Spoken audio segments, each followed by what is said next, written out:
लोकतंत्र को शर्मसार कर देने वाली ये तस्वीर बहुत ही दुर्भाग्यपूर्ण, बहुत ही दुखद। मैं गोदी मीडिया के उन प्रयासों की कड़े शब्दों में आलोचना करता हूं जिसमें वो ये कह रहे हैं कि इससे देश का अपमान हुआ है। हालात की गंभीरता को देखकर कुर्सी पर पुलिस का बैठे रहना कुछ समझ नहीं आया। और जो वहाँ पे चिन्ह किसी ने लगाए हैं और उसके खिलाफ अपना कार्रवाई करेंगे, हम भी करेंगे और पूर्ण रूप से निंदा करते हैं कि इसका इलाज क्या है? क्या इन्हें जेल में बंद कर दिया जाए? क्या ये पाकिस्तान से आए हैं? एक तरफ जहां 26 जनवरी को देश में गणतंत्र दिवस पर परेड निकाली जानी थी, वहीं दूसरी ओर केंद्र के नए कृषि कानूनों के विरोध में धरने पर बैठे किसानों ने गणतंत्र दिवस के दिन राजधानी में ट्रैक्टर परेड की इजाज़त मांगी थी और उन्हें शांति के साथ परेड निकालने की इजाज़त भी दे दी गई थी। ये परेड शांतिपूर्वक निकल भी रही थी, पर अचानक किसान दिल्ली में घुसने लगे। ट्रैक्टर लेकर दिल्ली में दाखिल हुए किसान तय रूट से अलग रास्तों पर बढ़ने लगे, जिसके बाद पुलिस ने रोड ब्लॉक लगाना शुरू कर दिया और ट्रैफिक को रिंग रोड से डाइवर्ट किया गया। इसके बाद हंगामा शुरू हो गया। सिंघू बॉर्डर से निकला किसानों का काफिला इतना लंबा हो गया कि इसे जगह जगह पर जाम लगना शुरू भी हो गए। लेकिन परेशानी तब शुरू हुई जब काफिले ने तय रूट से दूसरे रास्ते पर जाने की कोशिश की। दिल्ली में दाखिल होते ही किसानों का एक दल लाल किले पहुंचा। एक शख्स ने लाल किले पर चढ़कर धर्म विशेष के झंडे लगा दिए। इसके बाद किसानों के प्रदर्शन को लेकर बवाल शुरू हो गया। पुलिस ने जैसे तैसे शख्स को उतारा और प्रदर्शनकारियों को समझाया। हालांकि लाल किले पर लहरा रहे तिरंगे से किसी प्रकार की कोई छेड़छाड़ नहीं की गई, पर देश का मीडिया तब इस तरह प्रचार करता दिखाई दिया जैसे किसानों ने तिरंगे का अपमान किया और तिरंगे की जगह धर्म विशेष का झंडा लगा दिया हो। ये देखिए लाल किले की तस्वीर, जहां से तिरंगे को हटाकर खालसा का झंडा लगा दिया गया। ये देखिए, ये तिरंगे का कैसे अपमान किया गया, झंडा नीचे फेंक दिया गया। लोकतंत्र को शर्मसार कर देने वाली ये तस्वीर बहुत ही दुर्भाग्यपूर्ण, बहुत ही दुखद, और वो भी गणतंत्र दिवस के दिन हमें आपको ये तस्वीर दिखानी पड़ रही है। देश की आन बान और शान उसे उतारकर नीचे फेंक दिया गया और अपना झंडा वहां पर फहरा दिया गया है। Symbol of India's freedom there, viewers, they are climbing up that pole, which is where India's national flag is unfurled. And today, the flag of a farmers' union or some other sect is being flown from the pole, the very flagpole, the flagstaff, from where India's national tricolor is unfurled on Independence Day. What we are seeing is a shocking takeover of the democratic process in this country. इस वाक्य को लेकर अधिक जानकारी विशाल शर्मा ने the live TV पर अपने show में दी और मीडिया द्वारा किए जा रहे इस गलत प्रचार की भी निंदा की। मुद्दा यह बनाया जा रहा है कि तिरंगे को हटाकर उसकी जगह पर झंडा फहराया गया, एक धार्मिक पताका लगाया गया, जो अपने आप में झूठ है। यह भी सही नहीं है, क्योंकि लाल किले में सिर्फ तिरंगा होना चाहिए। मगर यह कहना कि तिरंगे को हटाकर वहां पर धार्मिक पताका लगाया गया, झूठ, सरासर झूठ। मैं गोदी मीडिया के उन प्रयासों की कड़े शब्दों में आलोचना करता हूं जिसमें वो ये कह रहे हैं कि इससे देश का अपमान हुआ है, या फिर वो ये झूठ फैला रहे हैं कि इस पूरे मामले में जो है तिरंगे को हटाकर वहां पर निशान साहब का झंडा फहराया गया है। मैं एक बात स्पष्ट कर देना चाहता हूं दोस्तों, जैसी ये घटना होती है, पुलिस उन किसानों से संवाद करती है और किसान जो हैं लौट जाते हैं। मैं जानता हूं कि कई जगहों पर एक आध तस्वीर आई है जिसमें बस को हिलाया जा रहा है, मगर मैं ये पूछना चाहता हूं दिल्ली पुलिस से, आखिर आपको जरूरत क्या थी एक बस को रास्ते में रखने की? इस घटना के बाद गृह मंत्री अमित शाह के आवास पर आपातकालीन बैठक हुई।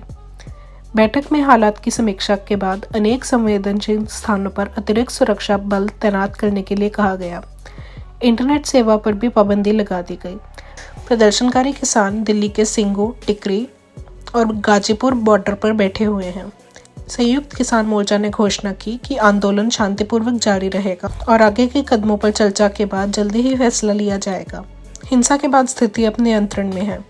वरिष्ठ पत्रकार रवीश कुमार ने एनडीटीवी पर अपने शो में सरकार और पुलिस की नाकामियों पर सवाल उठाए। इतनी बड़ी संख्या में किसान लाल किले के प्राचीर पर चढ़ गए और हजारों की संख्या में किले के बाहर के मैदान में पहुंच गए। 26 जनवरी और 15 अगस्त के दिन इस जगह की सख्त सुरक्षा होती ही है। यह जानने का विषय है कि यहां तक इतनी संख्या में किसान कैसे पहुंचे और इस तरह से बिना किसी के रोके प्राचीर पर कैसे चढ़ गए। जिस वक्त किसान लाल किले की प्राचीर पर भारी संख्या में मौजूद थे, उसी वक्त दिल्ली पुलिस का एक दल यहां कुर्सियों पर आराम से बैठा दिखाई दे रहा है, जैसे कोई आदेश देने वाला नहीं है और जैसे ये भी कुछ करने वाले नहीं हैं। हालात की गंभीरता को देखकर कुर्सी पर पुलिस का बैठे रहना कुछ समझ नहीं आया। शायद पुलिस ने यह समझा होगा कि संख्या इतनी है किसानों की कि इस वक्त टकराने का मतलब है हालात बेकाबू हो जाएंगे।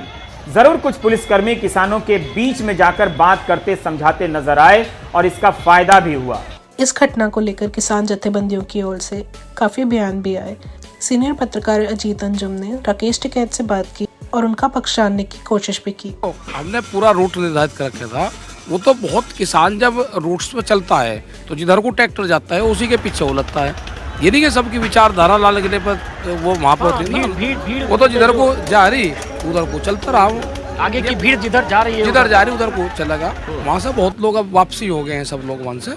और जो वहाँ पे चिन्ह किसी ने लगाए हैं और उसके खिलाफ अपना कार्रवाई करेंगे, हम भी करेंगे और पूर्ण रूप से निंदा करते हैं कि ये इस तरह के स्थल हैं उस पर नहीं उनको करना चाहिए। ये हमारे सम्मान के प्रतीक हमारे लिए हैं और हमारा आंदोलन का ये मूवमेंट है। जो इशू है हमारा इशू हमारे वही हैं। हमारे बादस्तूर धरने जहाँ हैं वहीं चलते रहेंगे। उन संगठनों को हम चाहेंगे कि उनको चिन्हित करेंगे जिन्होंने इस तरह के काम करे और उनको पूर्ण रूप से धीरे धीरे ये करेंगे, अपने उसमें चर्चा करेंगे कि वे कौन कौन लोग थे, उनको पहले हम चिन्हित कर लें। मेन स्ट्रीम मीडिया में इस घटना पर काफी बवाल देखने को मिला। मीडिया किसान के आंदोलन पर भड़कता दिखाई दिया। जी न्यूज पर सुधीर चौधरी ने अपने शो डीएनए में इसे गणतंत्र नाम दिया। इसके अलावा भी मीडिया में क्या कुछ चलता रहा आप खुद ही देख लीजिए।